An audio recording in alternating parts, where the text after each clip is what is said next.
We want our country back from the terrible Tories who spent 14 years telling you that they would lower legal immigration in this country, that they would deliver high-skill immigration, only to then, under Priti Patel, Kemi Badenoch, Boris Johnson, open the floodgates to masses of low-skill, low-wage migration, nearly 90% of which is now coming from radically different nations, if not incompatible nations, outside of Europe.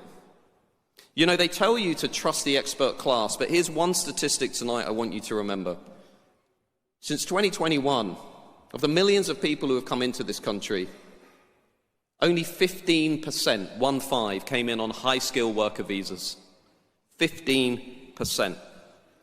Westminster is actually lying to you, claiming that migration is driving prosperity, it's driving our economy, but it's not true. And from January next year, the millions of people who came into this country will start to apply for something called indefinite leave to remain.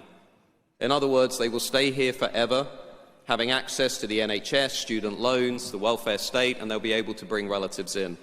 Now, according to one report by the Centre for Policy Studies last week, that's going to cost British taxpayers £234 billion over the next few years.